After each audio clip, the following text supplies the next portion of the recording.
Você já se perguntou qual é o verdadeiro sentido de uma vida abençoada? Será que sucesso e felicidade são exatamente o que o mundo nos ensina? No vídeo de hoje, vamos explorar uma das mensagens mais transformadoras que Jesus deixou em seu tempo aqui na Terra: o Sermão da Montanha. Com palavras que ainda ecoam há mais de 2000 anos, Jesus nos mostra uma nova maneira de enxergar a vida, onde humildade, justiça e compaixão ocupam um lugar de destaque. E acredite, ao entender essa mensagem, você pode redescobrir o que significa ser realmente abençoado. Fique até o final, porque cada ensinamento aqui pode mudar a forma como você vê sua vida e sua fé. Naquela manhã, as colinas estavam serenas, cobertas pelo frescor da brisa e iluminadas pela luz suave do sol. Jesus estava rodeado por uma multidão: homens, mulheres, crianças e idosos, cada um com seus próprios fardos e dilemas. Alguns vieram em busca de cura, outros de respostas. Muitos estavam presos em realidades difíceis, com o peso da opressão, da pobreza e da fome, enquanto outros carregavam as angústias da culpa e do medo. Aquela gente simples e sofrida precisava de algo que fosse além de milagres e cura física. Eles precisavam de um novo propósito, de uma esperança que renovasse suas vidas. Jesus olhou para eles com compaixão e, em vez de prometer riqueza ou poder, começou a falar de uma maneira que desafiava qualquer expectativa. Ele estava prestes a entregar uma mensagem que mudaria a visão de vida daquelas pessoas, redefinindo o que significava ser bem-sucedido aos olhos de Deus. Com palavras que soavam quase como uma contradição, ele disse: "Bem-aventurados são os pobres de espírito, pois deles é o reino dos céus." Foi uma introdução surpreendente, uma reviravolta que fazia o povo questionar o que realmente importava. Seria possível que as verdadeiras bênçãos não estivessem no poder ou no dinheiro, mas em algo mais profundo, que só os humildes poderiam alcançar? Ao ouvir aquelas palavras, muitos sentiram-se desafiados. Como poderiam os pobres de espírito, aqueles que reconheciam sua necessidade e dependência de Deus, ser considerados bem-aventurados? Em uma sociedade onde a riqueza e o status social determinavam o valor de alguém, a ideia de que a humildade e a vulnerabilidade traziam bênçãos era revolucionária.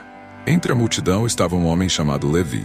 Ele era um cobrador de impostos, odiado por seu próprio povo, mas ele próprio se sentia desprezível e indigno. Ele não era pobre em bens, mas seu espírito estava em ruínas, corroído pela culpa e pelo desprezo que ele mesmo nutria. Para Levi, aquelas palavras foram um convite à redenção, um chamado para abraçar sua pobreza de espírito, reconhecendo sua necessidade de algo maior. Jesus prosseguiu com sua mensagem: "Bem-aventurados os que choram, pois serão consolados." Ele falava àqueles que conheciam a dor e o desamparo, aqueles que tinham perdido algo precioso ou carregavam a tristeza de seus erros. Jesus oferecia não apenas uma promessa de consolo, mas uma visão de que o sofrimento não era o fim.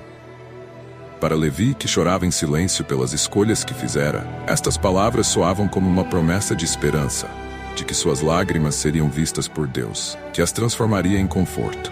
Conforme Jesus continuava, apresentava uma lista de características que para muitos pareciam fraquezas: os mansos, os misericordiosos, os puros de coração e os pacificadores. Ele proclamou que esses eram os verdadeiros herdeiros das bênçãos de Deus. A ideia era simples, mas poderosa. Uma vida de virtude, mesmo que muitas vezes não fosse recompensada no mundo, era valorizada e recompensada no reino dos céus. As palavras tocavam fundo no coração de Levi e de muitos outros que estavam presentes. Jesus dizia que a verdadeira grandeza não era encontrada na força, mas na mansidão, não no orgulho, mas na pureza de coração. O cobrador de impostos, pela primeira vez, começou a ver um caminho para sair da escuridão em que vivia. Ele compreendeu que a verdadeira felicidade não estava nas riquezas que acumulava, mas na paz de saber que poderia ser aceito por Deus. Jesus então declarou: "Bem-aventurados os que têm fome e sede de justiça, pois serão fartos." Era um chamado para aqueles que desejavam um mundo melhor, para os que se sentiam indignados com a injustiça e ansiavam por uma vida mais justa. Ele prometeu que aqueles que buscassem a justiça com sinceridade encontrariam satisfação, não por causa das realizações terrenas, mas pela plenitude que Deus oferece. Neste momento, Levi sentiu uma fome crescer em seu coração, uma fome de justiça, de viver de acordo com os preceitos de Deus. Ele sabia que precisaria deixar para trás suas práticas desonestas, reparar os danos causados e buscar a justiça em cada pequena ação. Mas aquele caminho, embora difícil, parecia o único capaz de saciar o vazio que ele sentia. Por fim, Jesus proclamou: "Bem-aventurados os perseguidos por causa da justiça, pois deles é o reino dos céus." Aquelas palavras desafiaram ainda mais a multidão. Jesus falava para aqueles que tinham sofrido por fazer o bem, que haviam sido excluídos ou oprimidos por defender a verdade. Ele oferecia uma recompensa que ia além de qualquer reconhecimento terreno, o próprio reino dos céus. Essa declaração final fez Levi entender que sua transformação teria um preço, mas que ele estaria disposto a pagar. Ele reconheceu que precisaria abrir mão de tudo aquilo que antes considerava segurança para seguir esse novo caminho. Jesus não oferecia garantias de sucesso ou proteção, mas sim a promessa de que, mesmo nas dificuldades, aqueles que vivessem por ele seriam recompensados com uma paz que o mundo não podia dar. A multidão estava em silêncio, absorvendo cada palavra. Aquelas bem-aventuranças eram mais do que simples conselhos. Elas eram uma inversão radical dos valores do mundo.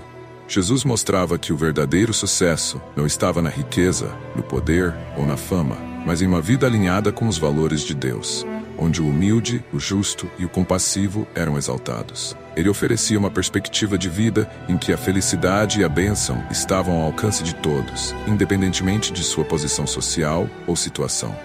Levi saiu daquela montanha com uma nova visão sobre o que significava viver. Ele entendeu que a verdadeira realização estava em buscar a vontade de Deus acima de tudo, e que para ser grande aos olhos de Deus, ele precisava ser pequeno aos seus próprios olhos. Aquela transformação, aquele novo olhar sobre a vida, começava a mudar não apenas Levi, mas todos aqueles que ouviam Jesus naquele dia. Nos dias que se seguiram ao sermão, Levi começou a viver as palavras de Jesus. Ele deixou seu posto como cobrador de impostos e dedicou-se a ajudar aqueles que antes o desprezavam. Cada bem-aventurança tornou-se um princípio em sua vida. Ele era agora alguém que chorava com os que sofriam, que trazia paz onde havia conflito e que buscava a justiça mesmo diante da oposição. Levi percebeu que sua verdadeira recompensa não era uma vida sem problemas, mas uma paz interior que ninguém poderia tirar. Jesus, ao falar para a multidão, não apenas ofereceu um novo olhar sobre a vida, mas um convite, um chamado para todos aqueles que estivessem dispostos a abraçar uma nova forma de ver o mundo. Sejam o sal da terra e a luz do mundo. Ele continuou a ensinar, chamando-os para viver de maneira que influenciassem positivamente aqueles ao seu redor. Era uma missão de amor e serviço, uma promessa de que, ao viver as bem-aventuranças, eles seriam agentes de mudança. A mensagem de Jesus no Sermão da Montanha ressoou ao longo dos séculos e até hoje ecoa no coração dos que a ouvem. Ele não prometeu uma vida fácil, mas garantiu que aqueles que buscassem a humildade, a justiça e o amor verdadeiro seriam bem-aventurados. Bem-aventurados os humildes, pois deles é o reino dos céus. Assim como Levi, cada um de nós é convidado a reavaliar nossos valores e a buscar uma vida de significado, não baseada nos padrões deste mundo, mas naquilo que Deus vê como precioso. É um chamado para sermos diferentes, para sermos uma luz em meio à escuridão. Que essa mensagem traga uma nova luz para o seu coração e te encha de esperança para o que está por vir. Se você foi tocado por essas palavras, deixe um amém nos comentários, curta este vídeo e, claro, inscreva-se no canal para continuarmos juntos nessa jornada de fé e transformação. Que Deus te abençoe grandemente.